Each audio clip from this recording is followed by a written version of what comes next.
હાલો friends, આજે આપણે બનાવીશું દૂધીમાંથી ભજીયાની રેસીપી. તેના માટે આપણે દૂધીનો એક નાનો ટુકડો લીધો છે.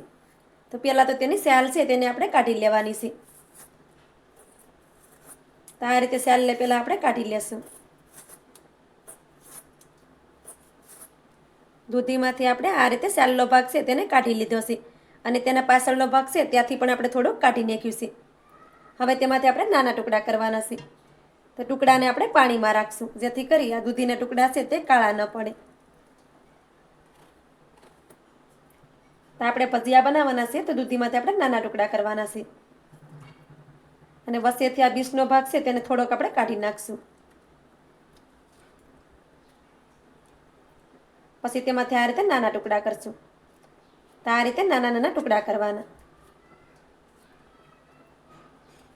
દૂધીના ભજીયા છે તે ખાવામાં એકદમ પોસા રૂ જેવા બને છે અને સાથે સાથે હેલ્ધી પણ છે, કેમ કે દૂધીમાં પાણીનો ભાગ વધારે રહેલો હોય છે.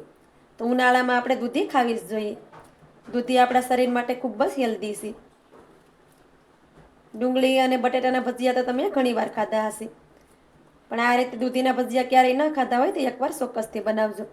આ ભજીયા ખાવામાં તો ખૂબ જ ટેસ્ટી લાગે છે કે નાનાથી લઈ મોટા સુધી બધાને ભાવશે. તો આ રીતે આપણે દૂધીના નાના નાના ટુકડા કરી લઈએ. આ રીતે આપણે દૂધીમાંથી નાના નાના ટુકડા કરી લીધા છે. તો દૂધીમાંથી આ રીતે નાના જ ટુકડા કરવાના, વધારે પડતા મોટા ટુકડા નહીં કરવાના. હવે આપણે એક વાસણ લેશું અને દૂધીના બધા ટુકડાને આપણે તે વાસણમાં નાખી દઈશું. બધા ટુકડાને આ રીતે પાણીમાંથી કાઢી લેવાના. આ રીતે આપણે બધા દૂધીના ટુકડા છે તેને એક વાસણમાં કાઢી લીધા છે. હવે તેમાં આપણે લીલા ધાણા નાખી દઈએ. થોડાક આપણે લીલા મરચાંના ટુકડા નાખી દઈએ. તીખું તમે જે પ્રમાણે ખાતા હોય એ પ્રમાણે લીલા મરચાં તમારે લઈ લેવાના. અડધી ચમચી ભરી અને આપણે ખમણેલું આદું નાખી દઈએ. અડધી ચમચી આપણે અજમા લીધા છે, તો તેને આપણે હાથેથી ક્રશ કરી અને તેમાં નાખી દેવાના. સ્વાદ પ્રમાણે આપણે મીઠું નાખી દઈએ. થોડીક આપણે હિંગ નાખી દઈએ. હવે તેમાં આપણે અડધો વાટકો ભરી અને ચણાનો લોટ નાખીએ. અત્યારે આપણે અડધો વાટકો ભરીને ચણાનો લોટ નાખવાનો, જરૂર પડે તો વધારે નાખશું આપણે. હવે તેમાં આપણે 2 ચપટી જેટલા ખાવાના સોડા નાખી દઈશું. થોડોક આપણે લીંબુનો રસ નાખી દઈએ. હવે તેમાં આપણે 1 ચમચી ભરીને તેલ નાખી દઈએ. હવે આપણે બધી વસ્તુને સારી રીતે પહેલાં તો મિક્સ કરી દેવાની. અત્યારે આપણે પાણી નહીં નાખવાનું, પહેલાં બધી વસ્તુને સારી રીતે મિક્સ કરી દેવાની છે.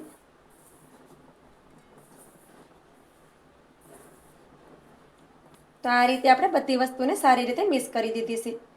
હવે તેમાં આપણે થોડું થોડું પાણી નાખતા જઈએ અને બેટર બનાવી અને રેડી કરી લઈએ.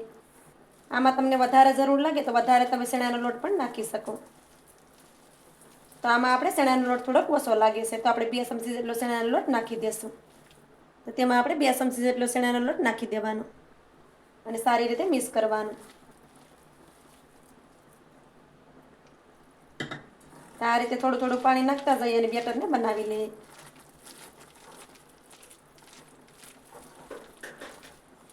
તો આ રીતે આપણે થોડું થોડું પાણી નાખતા ગયા છીએ અને બેટર બનાવી અને રેડી કરી લીધું છે. તો બેટરને આપણે આ રીતે રાખવાનું છે, તો જ આપણા ભજીયા છે તે એકદમ પરફેક્ટ બનશે. આ રીતે ડીશ લઈ લેવાની અને થોડુંક બેટર નાખી આ રીતે એને જોઈ લેવાનું. તો તમે જોઈ શકો છો કે બેટર બિલકુલ પણ ફેલાતું નથી. તો આ રીતે બેટર છે તે એકદમ પરફેક્ટ છે. હવે આપણે બેટરને રેસ્ટ કરવા નથી રાખવાનું, કેમ કે આપણે આમાં દૂધીનો ઉપયોગ કર્યો છે. બેટરને આપણે રેસ્ટ કરવા રાખશું તો તેમાંથી પાણી થઈ જશે અને બેટર આપણું વધારે ઢીલું પડી જશે. તેલને પણ આપણે ગરમ કરવા માટે રાખી દીધું છે. હવે આપણે ભજીયા બનાવી લઈએ. તેલ પણ આપણું સારી રીતે ગરમ થઈ ગયું છે. હવે આપણે થોડું થોડું બેટર લેતું જવાનું આ રીતે અને કડાઈમાં આ રીતે નાખતું જવાનું. બેટરને આપણે આ રીતે લેવાનું, જેથી કરી આપણા ભજીયા એકદમ ગોળ બનશે. તો કડાઈમાં જેટલા હમાય એટલા ભજીયાને કડાઈમાં નાખી દેવાના છે.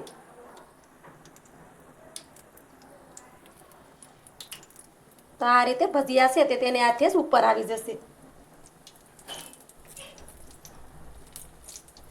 આ રીતે ભજીયા બનાવશો તો ભજીયા એકદમ ગોળ બનશે. આ ભજીયા ખાવામાં પણ ખૂબ જ ટેસ્ટી લાગે છે. તો આ રીતે આપણે બધા ભજીયાને નાખી દીધા છે અને ભજીયા પણ આપણા ફૂલી અને ઉપર આવી ગયા છે, તમે જોઈ શકો છો. હવે તેને આ રીતે આપણે ફેરવી દેવાના.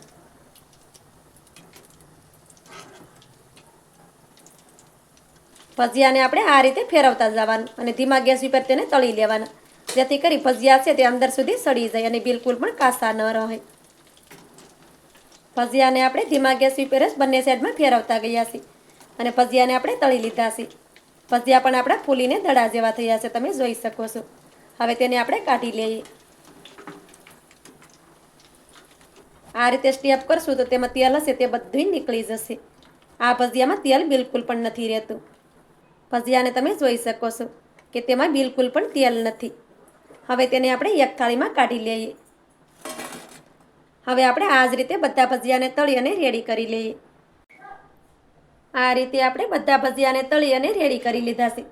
ભજીયાને તમે જોઈ શકો છો કે ભજીયા આપણા કોસા રૂ જેવા બન્યા છે.